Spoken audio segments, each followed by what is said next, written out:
The Galactic Council's chamber was vast, the ceiling high enough to make even the most powerful species feel small. It was a room designed to dwarf, to intimidate, to make any being who entered feel their insignificance.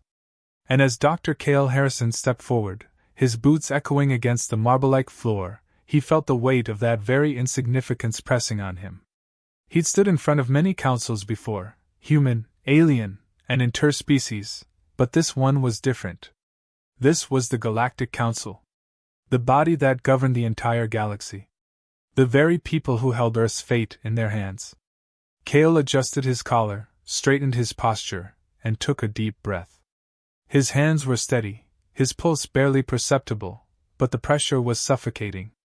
He had been chosen as Earth's representative not only for his scientific mind but for his ability to speak the truth. To make even the most entrenched minds see the possibilities in human resilience. He had no intention of letting that go to waste today.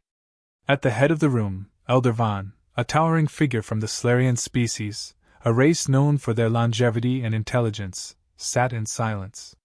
His smooth, scaled skin gleamed under the high-tech lighting, his beady black eyes fixed firmly on Cale. "Dr. Harrison," Elder Vaughn said in a voice that carried with the weight of centuries, "we have reviewed the data. Earth's gravity is a Class 20 suppression field, and as such, it is now under review for reclassification." His voice, cool and methodical, sent a chill through the room. "You are well aware of the implications this holds." Cale forced himself to hold the alien's gaze. "A Class 20 suppression field?" he asked, voice steady but laced with disbelief. "You're calling Earth's gravity a biological hazard?" "That is exactly what we're saying," Vaughn replied, his tone unwavering. "The gravity on your planet severely impedes the development of other species, particularly those who rely on lower gravitational forces. We cannot continue to let such a world exist without consideration for the safety of galactic exploration. As it stands, your species' expansion is, quite frankly, dangerous." There it was, the challenge, the cold dismissal of everything humanity had ever built. Cale's mind raced, but he didn't flinch. He had prepared for this. He stepped forward, his voice rising slightly to command attention. "Let's talk about what this really means," he began. "You call it a suppression field. We call it survival." Vaughn raised an eyebrow, the alien's face unreadable. Cale continued, "Humans evolved under this gravity. We've thrived under it. You want to call it a hindrance, but you're missing the point entirely. This gravity, it's made us who we are. Every invention we've created, every tool, every discovery, it's been because of how our bodies have had to adapt to this suppression field, as you call it. We've learned to overcome the odds, to innovate in ways no other species has, all because of Earth's gravity." He paused for a moment, letting the words sink in. The room was still. Even the representatives of the other species were listening. He could feel it, the attention had shifted. "I'll tell you something you may not have considered, Elder Vaughn," Cale added, his voice softer now, almost confiding. "What you see as a weakness is our greatest strength. Humanity adapts.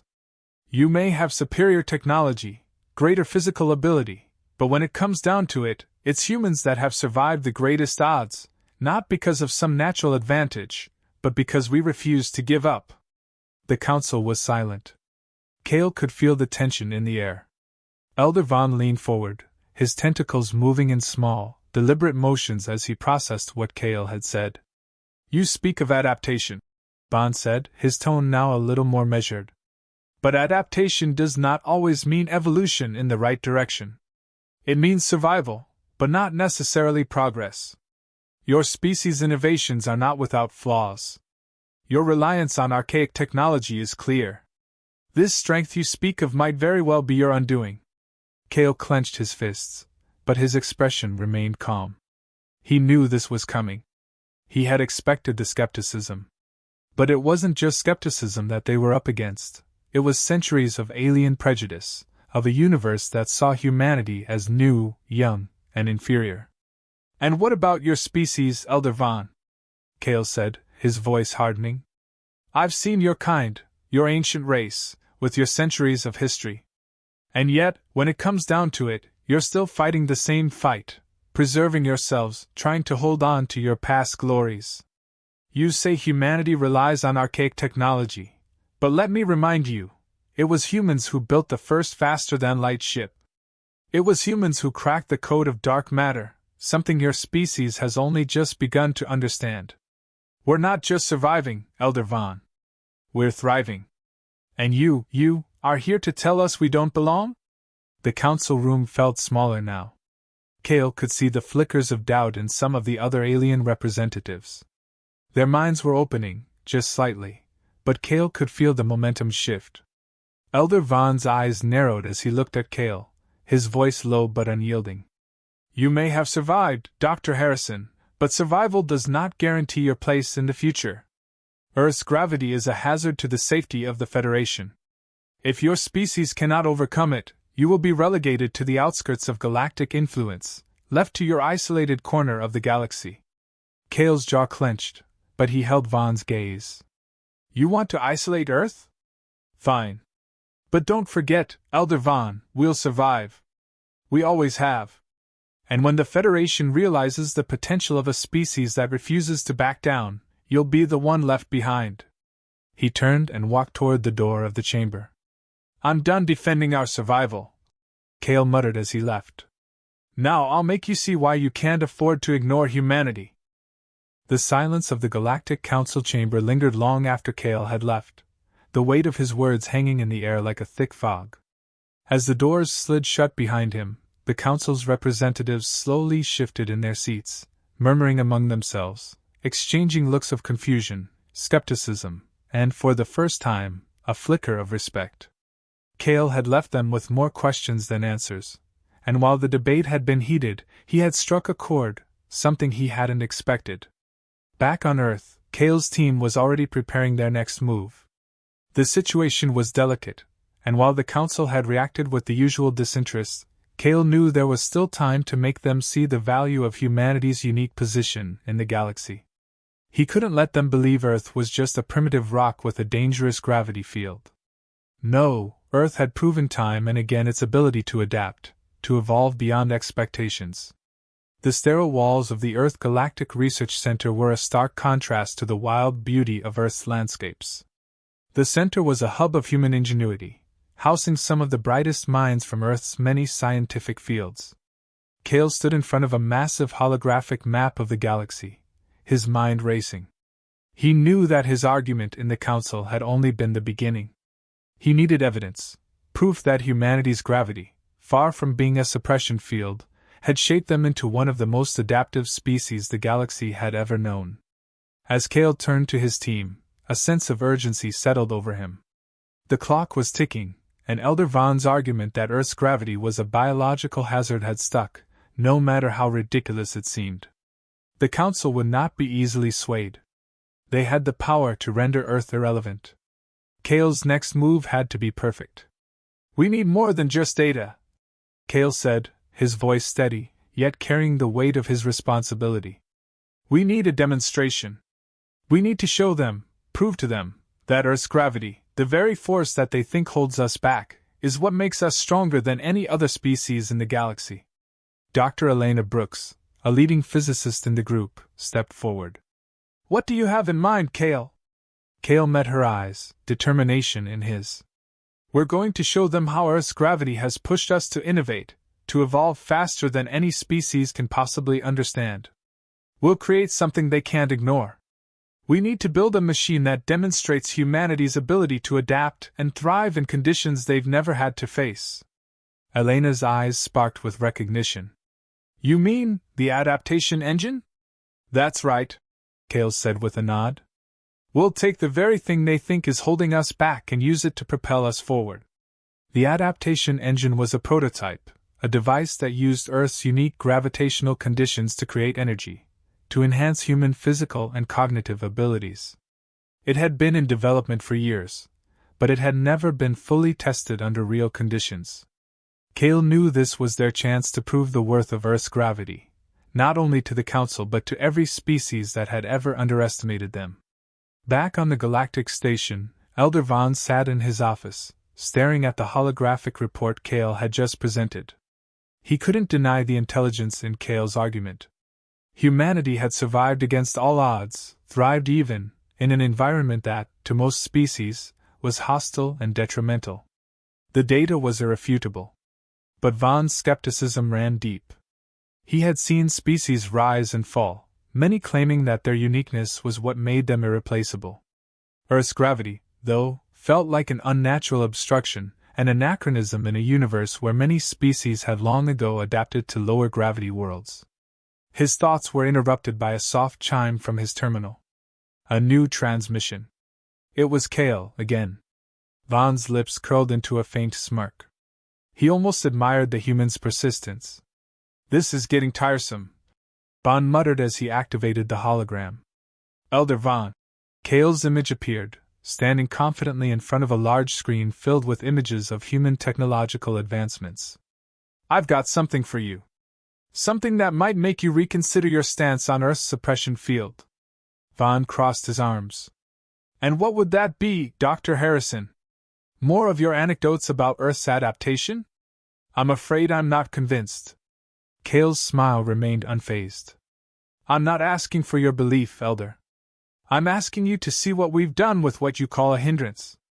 In just a few days, we've taken Earth's gravity, and we've turned it into something that might make even your species reconsider its superiority." The transmission cut, and in its place, a live feed of the adaptation engine came to life. The camera zoomed in on the machine, an imposing structure designed to harness Earth's gravity and turn it into a force that enhanced human physical strength, agility, and cognition. The screen flickered to a live demonstration. Kale's voice echoed in the chamber. "What you see here is a machine that uses Earth's gravity to enhance human capabilities, giving us strength that rivals your species, agility that outmatches anything you've seen before, and mental clarity that surpasses any technology in your arsenal. This, Elder Vaughn, is the strength of Earth's gravity, a power that other species can't even begin to comprehend." Vaughn's eyes narrowed as he watched. The machine in front of him began to hum, its core pulsing with energy. A volunteer, one of the Earth soldiers, stepped forward and connected themselves to the machine. Almost instantly, they began to exhibit enhanced strength, their muscles rippling as they lifted enormous weights with ease. Their minds seemed sharper, more focused, reacting faster than any normal human could. "This," Kale continued, "is what Earth has built with our gravity. And we haven't even scratched the surface yet." As Kale finished his presentation, the Galactic Council watched in stunned silence.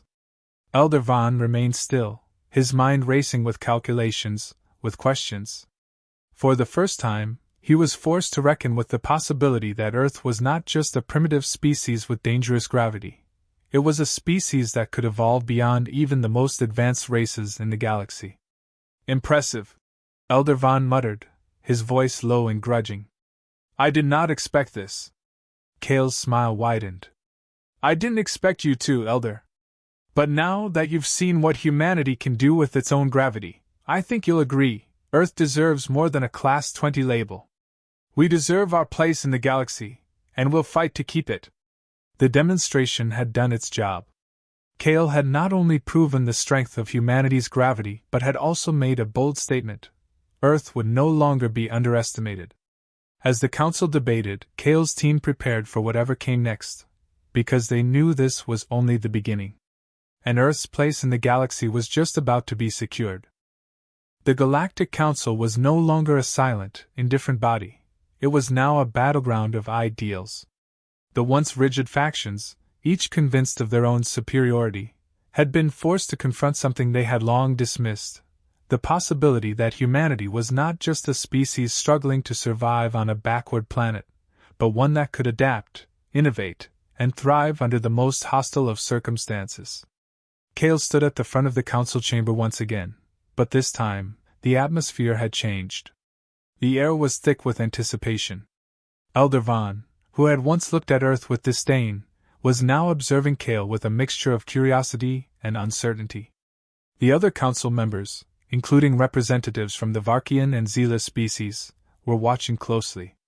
They had seen the demonstration of the adaptation engine, and some were beginning to see Cale's point. Dr. Harrison. Vaughn's voice cut through the tension, as sharp and unyielding as ever.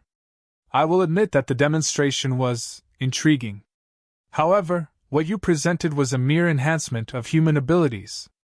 It does not negate the dangers your planet's gravity poses. It is still a risk to the health and safety of any species that interacts with Earth. The Federation must act accordingly. Cale didn't flinch. He had expected this. Elder Vaughn, despite acknowledging the power of the adaptation engine, still clung to the belief that Earth's gravity was a threat. It was all about control for the Slarian species, their ability to dictate who could be part of the Federation and who couldn't. You keep missing the point, Vaughn, Cale said, his voice calm but firm. This suppression field, as you call it, has been a challenge for humanity, but it's also our greatest strength. You're too focused on its physical limitations. What you fail to understand is that humans, my species, don't just survive obstacles. We overcome them. We use them to our advantage. What you saw in the demonstration was just the tip of the iceberg. Cale's words hung in the air. He could see that a few of the council members, including the Zealer representative, Nara, were beginning to lean forward in interest. They were no longer dismissing him as an idealistic fool. The debate had shifted. And what exactly do you propose we do with your adaptation methods? Vaughn asked, his voice laced with doubt.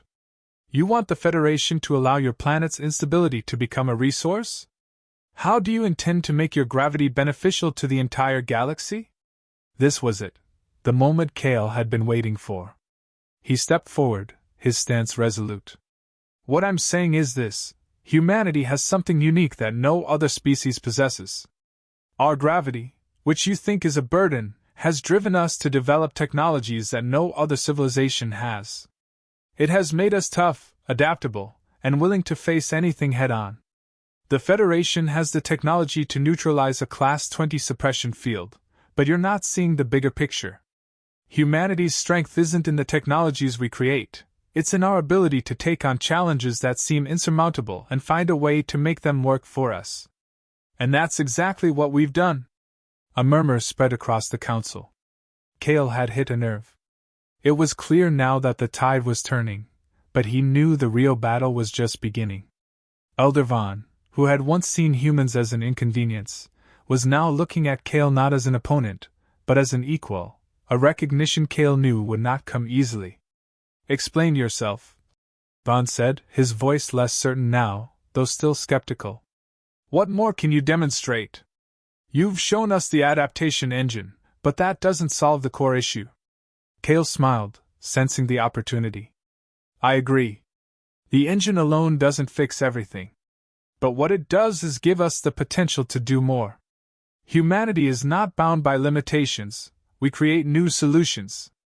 If you let Earth join the Federation, you'll see the fruits of what we can offer.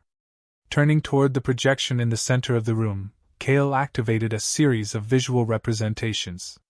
Here, you see the first fully functional prototype of the gravity manipulator. This device can harness Earth's gravitational field to provide a stable, adaptable energy source. We are not just using our gravity for physical enhancements. We've learned to manipulate it to generate power, heal injuries faster, and even enhance mental faculties temporarily. The potential is limitless. As the holographic display showed Earth's gravity manipulated into clean energy, a ripple of disbelief passed through the room. Cale could see the shift happening, though it was subtle. Some members of the council, like Nara, were already nodding, while others, like Vaughn, remained skeptical. But they were listening now. Cale continued, What we're proposing is a collaboration. We don't need to fix Earth's gravity. What we need is to be recognized for our ability to adapt and grow. If Earth can join the Federation, we can share our innovations, our technologies, and help drive the Federation forward. For a moment, the room was silent, the only sound the soft hum of the holographic display. Elder Vaughn looked at Cale with an unreadable expression. Very well, Vaughn said, his voice soft yet carrying authority. I will not say that I am convinced. But you have presented your case. It is clear that Earth's gravity is not as simple as we once thought. Cale didn't speak immediately.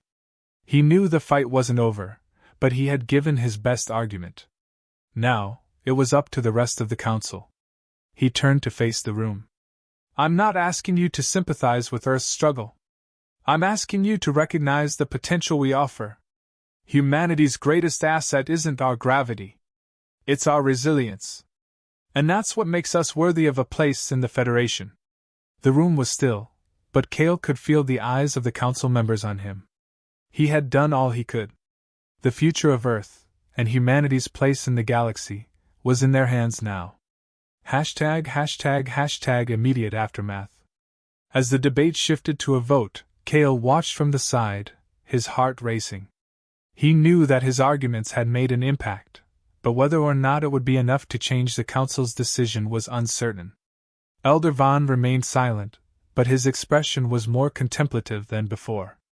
Cale's team had done their job. The question now was whether the rest of the galaxy would accept humanity for what it truly was, a force that could adapt and thrive under any conditions. The Galactic Council chamber was now filled with an uneasy silence. Elder Vaughn's unblinking eyes remained fixed on Cale as the room buzzed with quiet murmurs. The representatives of various galactic species exchanged nervous glances, their thoughts no longer set in stone. The presentation, the data, the adaptation engine, it had made its mark. But what would happen next? Would Earth be accepted, or would they be cast aside? Cale stood at the front, hands clasped behind his back, his gaze fixed on the council, but his mind racing with thoughts of the future. He had given everything. He had bared humanity's soul to the galaxy, not as an inferior species, but as one that had defied the odds time and time again. He knew the stakes. Earth's future was hanging in the balance, and now all he could do was wait. Finally, Elder Vaughn spoke, his voice calm but laden with authority. We have deliberated. The Council has seen your demonstration, Dr. Harrison. The data is impressive, but we are not simply judging the potential of your species to survive.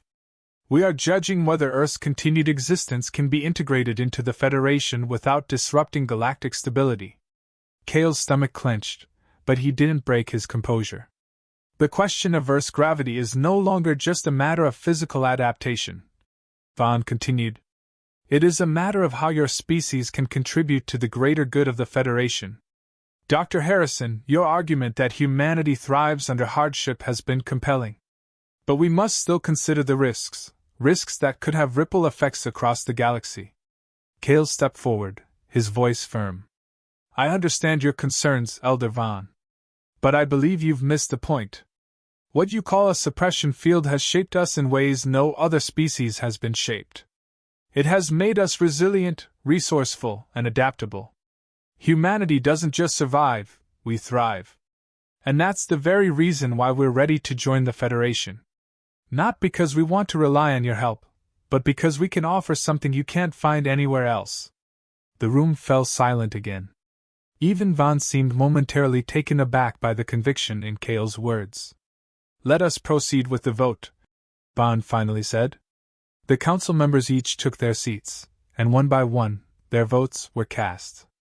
Cale didn't need to see the holographic voting system to know that the decision was going to be close. He felt it in his gut, tension that had been building for years now coming to a head. The final votes appeared, projected onto the large screen in front of the council. Cale's heart pounded as he watched. Majority vote, yes.